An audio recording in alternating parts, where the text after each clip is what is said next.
ওকে, ধরো এখান থেকেই শুরু করি। এই ভেক্টরের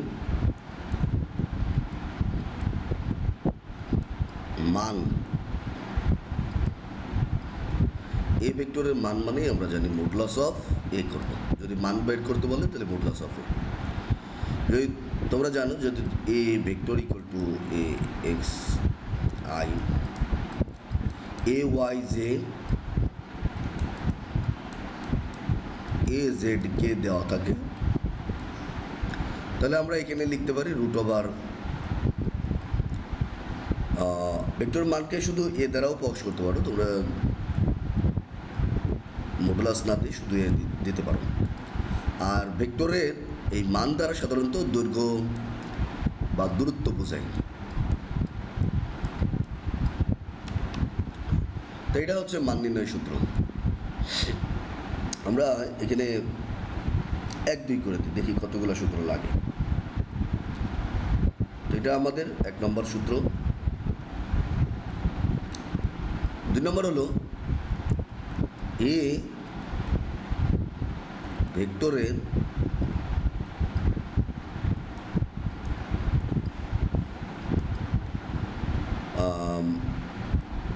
সমান্তরাল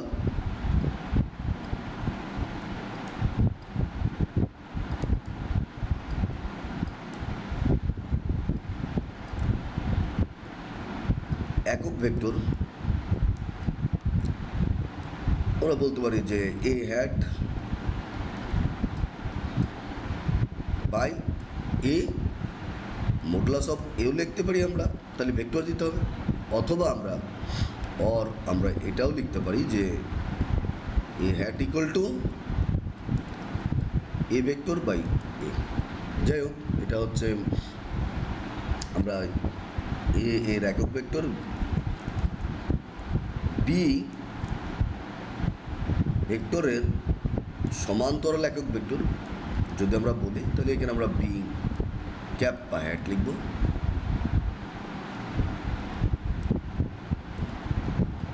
B by modulus of b, বা আমরা এটাও লিখতে পারি বি ভেক্টর বাই বি। এরপরে আমরা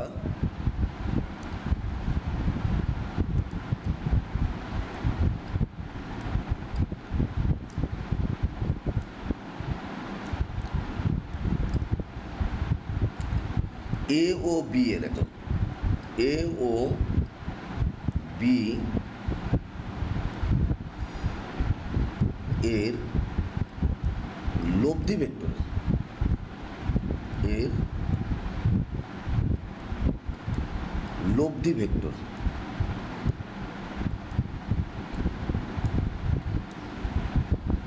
এ ও বি এর লব্ধি ভেক্টরকে আমরা বলবো মডুলাস অফ, সরি এখানে যেহেতু লব্ধি ভেক্টর আমরা বলছি,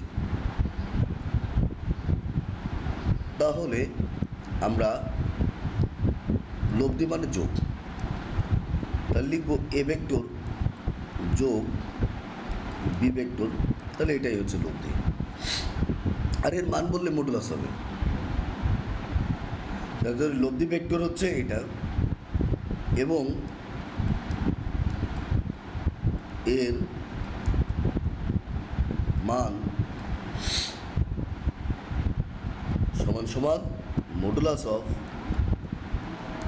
এ যোগ বি ভেক্টরের যোগফল এটা। তারপর হচ্ছে এ ও বি এর লব্ধির, এই দুটো ভেক্টরের লব্ধির সমান্তরাল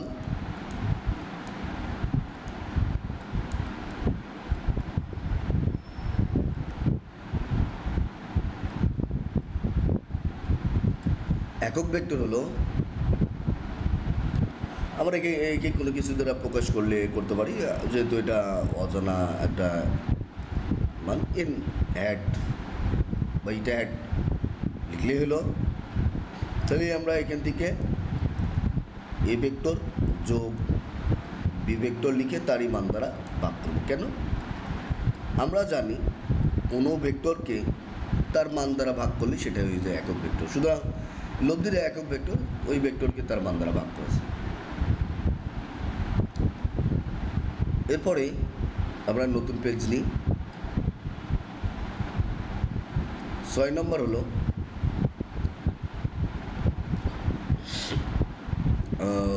স্কেলার গুণনের সূত্র কী ছিল?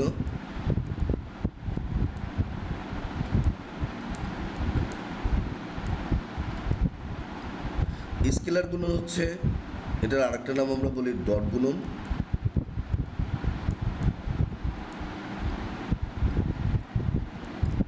এ ডট বি ইকুয়াল টু আমরা বলি a b modulus of a modulus of B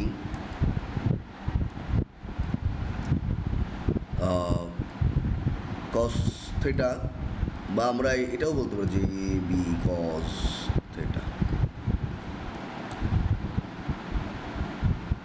তো আমরা এখানে আরও একটা সূত্র জানি যে এ ডট বি। আচ্ছা, তার আগে আমরা একটু লিখে নিই। যদি এমন হয় যে a vector a x i a y z a z k b vector equal to b x i b y j b z k, এত হলে এ ডট বি, এটা মানে হলো আমরা লিখি এ এক্স বি এক্স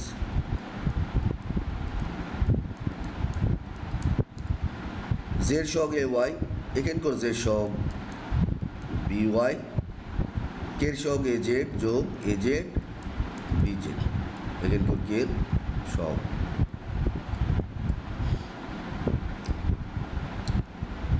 এরপরে আমরা যে সূত্রটা জানবো সেটা হচ্ছে মধ্যবর্তী কোণ এ ও বি ভেক্টরের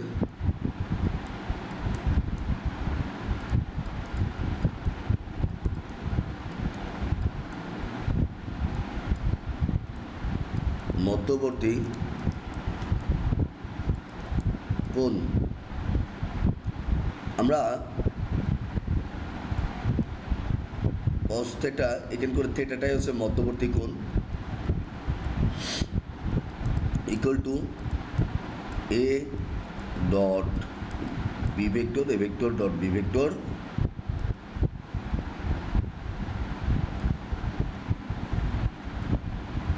বাই এ বি, অথবা আমরা বলতে পারি modulus of a modulus of b, সেটা এখান থেকে আসবে। তাহলে আমাদের এইটাই হচ্ছে এখান থেকে কজ ইনভার্স দিয়ে বের করে নিতে হবে। তাহলে এখানে থেটা ইকুয়াল টু আরেক পাশে আমরা কজ ইনভার্স দিয়ে বলতে পারি a dot b by a b. এরপরে আমরা এখান থেকে এ এর ওপর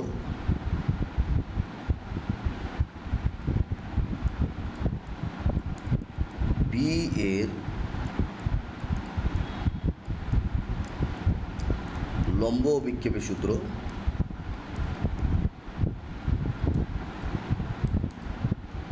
বি এর লম্ব অভিক্ষেপ মানে বি কস থেটা, অথবা আমরা এটাকে বলতে পারি এ ডট বি বাই এ, সেটা কিন্তু এখান থেকে পাই যে বি কস থিটা এ দিয়ে এই ডট গুণনকে ভাগ। এরপরে আচ্ছা আমি একটু এটা মুছে নিই। তাহলে এখানে আরও একটা বিষয় আমরা লিখতে পারি যে যদি এমন হইতো বি এর উপর বি এর ওপর এ এর লম্ব অভিক্ষেপ, তাহলে কী হতো? অভিক্ষেপটা কি সেই বিষয়টা নিয়ে আমাদের ডিটেল আলোচনা আছে, তোমরা অবশ্যই সেটা দেখে নিও। লম্ব অভিক্ষেপ এর লম্ব অভিক্ষেপ, তাহলে এ কজ থিটা। আমরা a cos theta equal to কি লিখতে পারি? A dot b by b. এরপরে হচ্ছে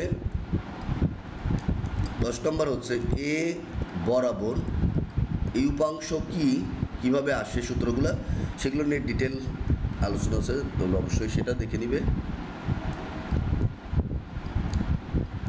বরাবর বি এর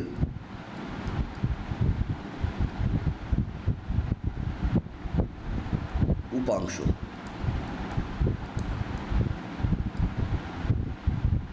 এটাকে আমরা বলি বি এর উপাংশ মানে বি কস থিটা। আর কি বরাবর? এ বরাবর, তাহলে একটা একক ভেক্টর এখানে গুণ হবে এ এর একক ভেক্টর। আমরা বি কস থিটা আর একক ভেক্টরকে এইভাবে লিখতে পারি a dot b vector by a into a ভেক্টরকে তারই মান দ্বারা ভাগ।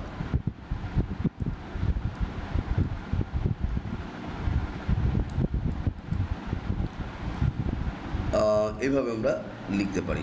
তো তোমাদের অনেক সময় এমসিকিউ আসতে পারে, সে ধরো এরকম a dot b by a square এখানে লিখতে পারে ব্র্যাকেট দিয়ে, এখানে এ ভেক্টর লিখতে পারে। তাহলে এটা হচ্ছে এ বরাবর বি এর উপাংশের সূত্র। তো এখান থেকে ধরো যদি বলে এখানে বি বরাবর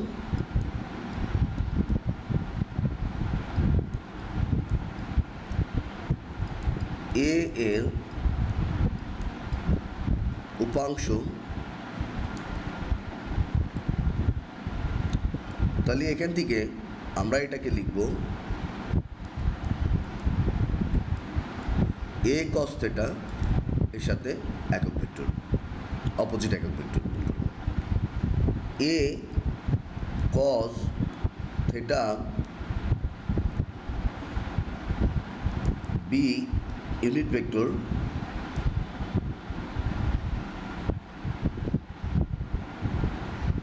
ওকে ইকুয়াল টু, এটা কিন্তু বি, হ্যাঁ, তাহলে b unit vector equal to আমরা লিখতে পারি যে a dot b by B,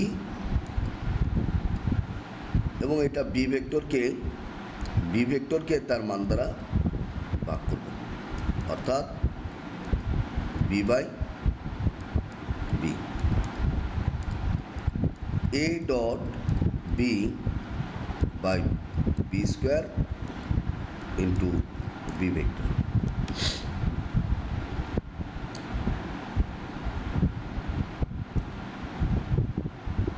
আমরা নিউ পেজ নিই। 11 নম্বর সূত্র হচ্ছে এ ও বি ভেক্টর দ্বয়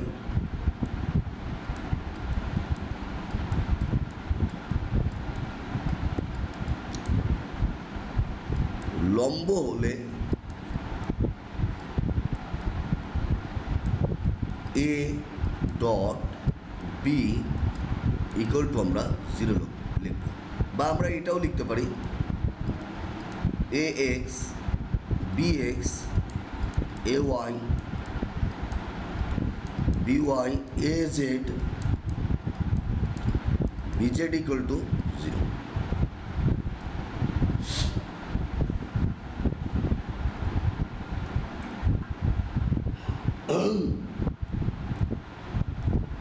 এরপরে আমরা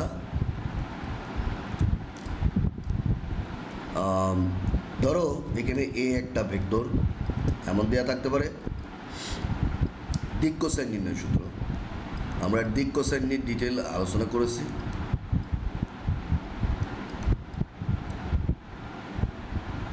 এ x i a y j a z k যদি এটা দেয়া থাকে, তাহলে এখান থেকে যদি বলা হয় যে এই ভেক্টরটা এক্স অক্ষের সাথে কত কোণ উৎপন্ন করে, এক্স অক্ষের সাথে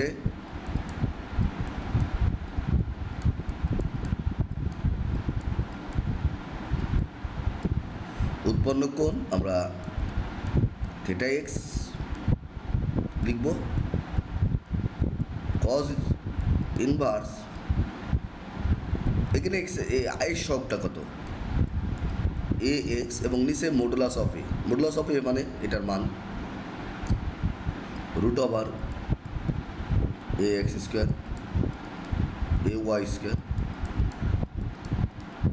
এ জেড স্কোয়ার। যদি বলা হয় ওয়াই অক্ষের সাথে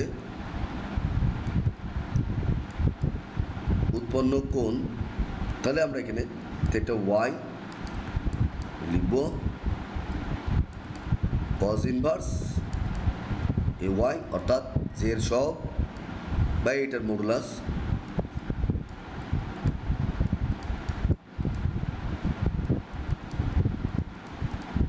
এস জেড। যদি আমরা এখানে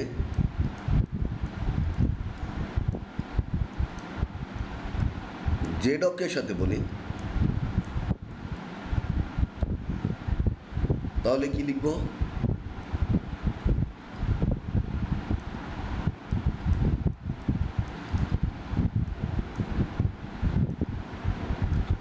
জেড অক্ষের সাথে উৎপন্ন কোণ যদি আমরা বলি, তাহলে থিটা জেড লিখব, কজ ইনভার্স এ জেড কে এর সহগ by root over a x square a y square a z square.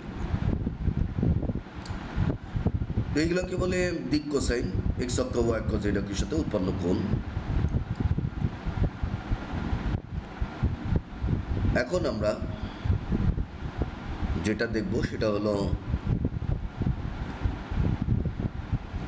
A cross B, A R B এর এক্স অক্ষ ওয়াই অক্ষ জেড অক্ষ বরাবর মান দেওয়া থাকলে আমরা এ ক্রস বি, যাই হোক এ ক্রস বি এর আমরা সূত্রটা আগে লিখি, এই সূত্রটিকে লিখি সংখ্যার সূত্র। এ ক্রস বি মানে তোমরা অলরেডি জেনে গিয়েছো, এ ক্রস বি মানে এ বি সাইন থিটা একটা একক ভেক্টর গুণ হবে। যদি আমরা modulus of a cross b বলি, তাহলে তোমরা জানো যে এটা হচ্ছে এ ক্রস বি মানে এ বি সাইন থিটা, যেখানে একক ভেক্টর মডুলাস অফ একক ভেক্টরের মান 1।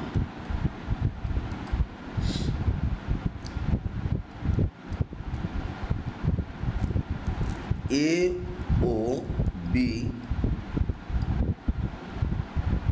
সমান্তরাল,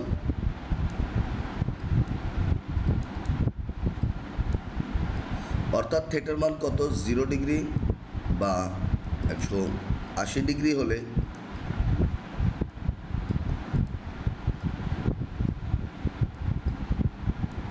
এ vector cross b vector equal to শূন্য ভেক্টর।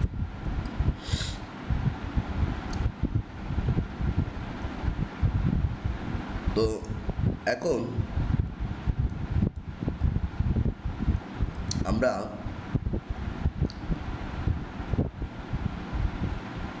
এখান থেকে এ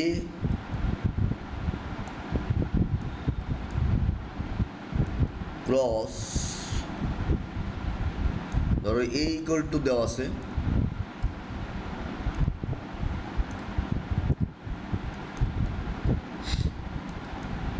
এ এক্স আই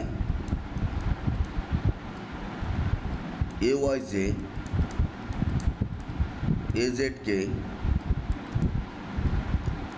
বি ভেক্টর দেওয়া আছে b x i b y j b z k. তাহলে এখানে এ cross B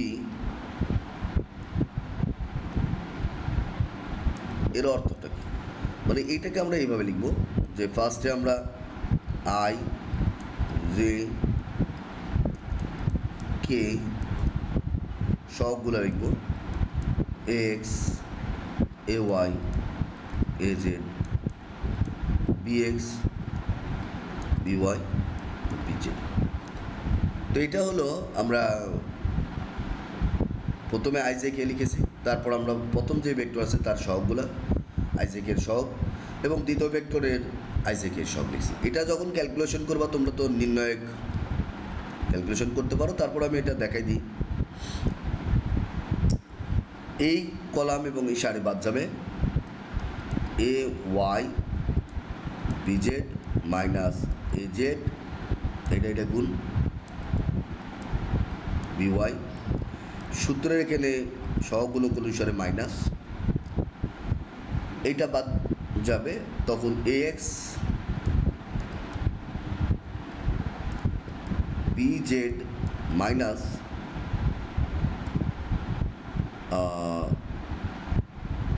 A z b x, a z b x plus k একক vector, এই চিহ্নটা প্লাস মাইনাস প্লাস সহগুলোক অনুসারে। তাহলে এইটা বাদ এবং এটা বাদ, এটা গুণ করো, এ এক্স বি ওয়াই এ ওয়াই বি এক্স। এইভাবে আমরা এটার ক্যালকুলেশনটা করব। এখন আমরা নতুন আরেকটি পেজ নিই।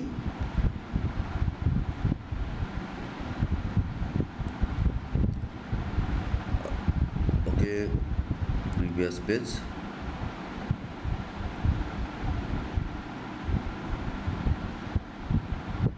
নেক্সট,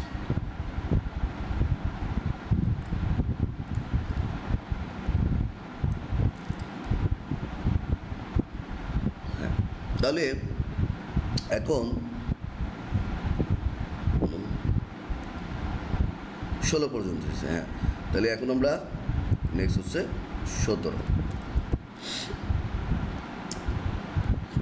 17 নম্বর সূত্র হচ্ছে এ ও বি, এ ও বি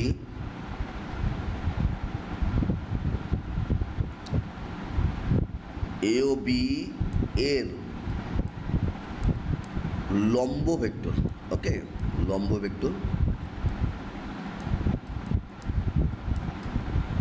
লম্ব ভেক্টর হচ্ছে এ ক্রস বি।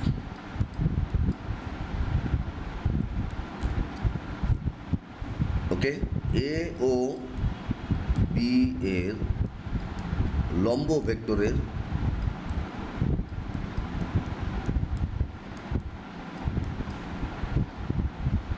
একক ভেক্টর বা অবিলম্ব দিকে একক ভেক্টর।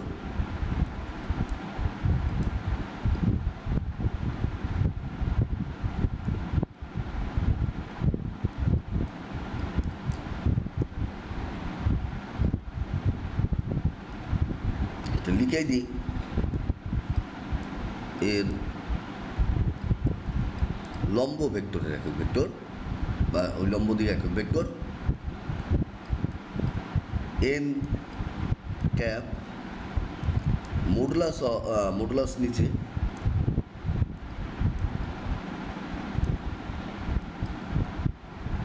এ ক্রস বি অর্থাৎ লম্ব ভেক্টরকে তার মান দ্বারা ভাগ করলে সেটা আবার একক ভেক্টর পাওয়া যাবে।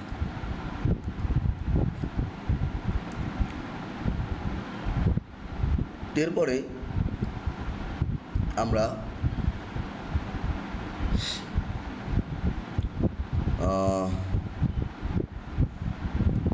এ ও বি কোনো সামান্তরিকের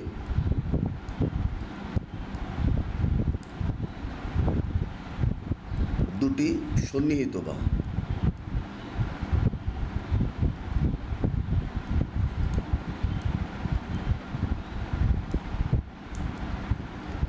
বাহু হলে সামান্তরিকের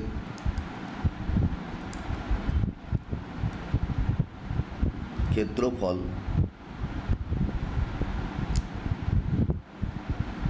modulus of a cross b, অর্থাৎ এ এবং বিকে ক্রস করে তার মান নিলেই হবে।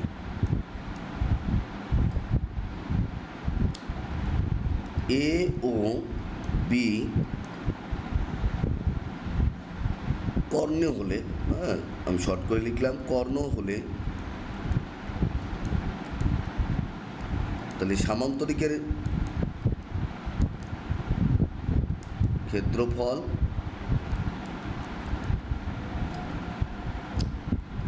হাফ ইন্টু এ ক্রস বি বর্গ একক। আচ্ছা, তোমাদের ভিতরে কনফিউজ হতে পারে যে এইগুলো কিভাবে আসে, এইগুলোর কিভাবে আসছে সেটার ডিটেল কিন্তু ক্লাস আছে। তোমরা কর্ণ হলে সামান্তরিক ক্ষেত্রফল হাফ, এটা কেন আসলো এবং এর মডুলাস কেন দিলাম, এগুলো নিয়ে ডিটেল ক্লাস আছে, তোমরা নিশ্চয়ই এগুলো দেখে নিবে। হ্যাঁ, প্লে লিস্ট থেকে দেখে নিও। তোমরা সামান্তরিকের দুটা কর্ণ দেওয়া আছে, সেখান থেকে ক্ষেত্রফল বাই করার সূত্র জানলাম। এরপরে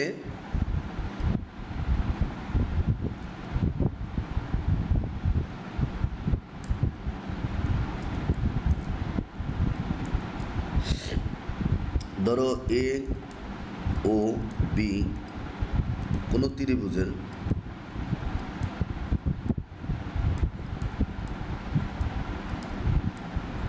দুটি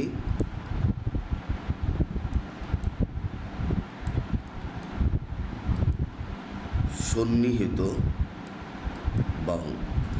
সন্নিহিত বাহু মানে দুইটা বাহুর একটা নির্দিষ্ট কোণ থেকে কোণে সেট করছে এবং একটা নির্দিষ্ট কোণ থেকে যায়। সন্নিহিত বাহু হলে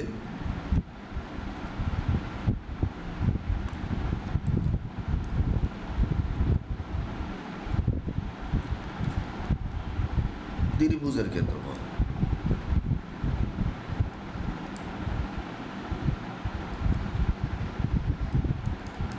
হাফ ইন্টু এ ক্রস বি মডুলাস।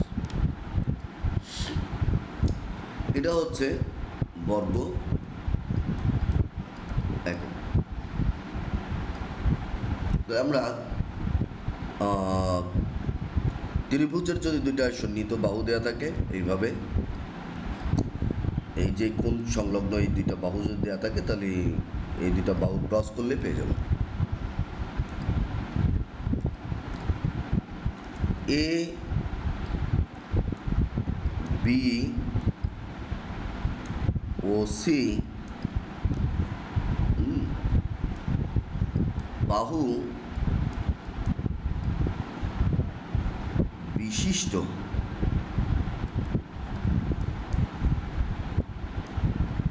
সামান্তরিকের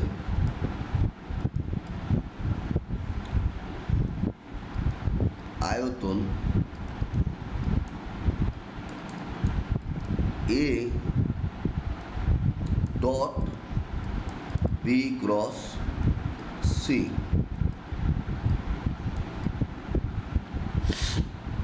এবিসি বাহু বিশিষ্ট সামান্তরিকের আয়তনের সূত্র।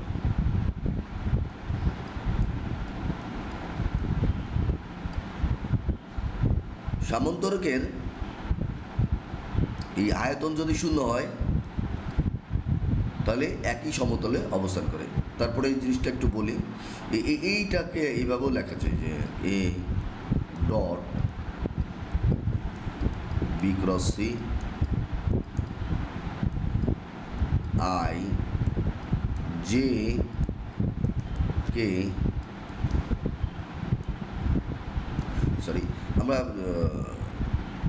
ভেক্টরে চলে গেছি, এমন না, এটা হচ্ছে সবগুলো লিখতে হয়। A x, a y, a z, b x, b y, b z, c x, c y, c Z.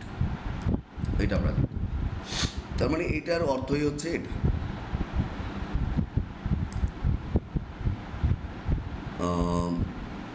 একই সমতলে অবস্থান করার যদি শর্ত বলে,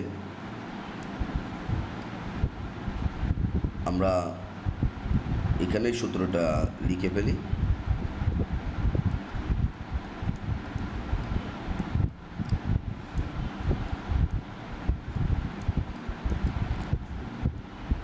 একই সমতলে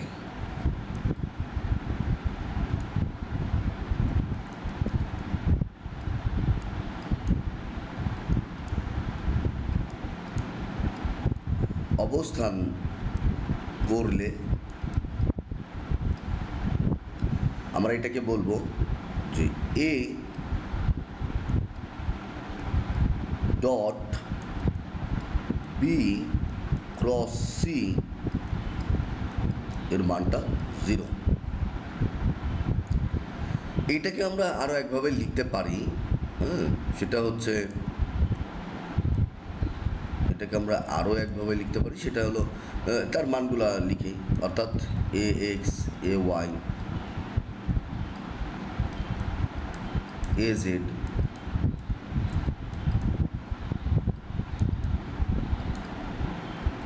সি এক্স,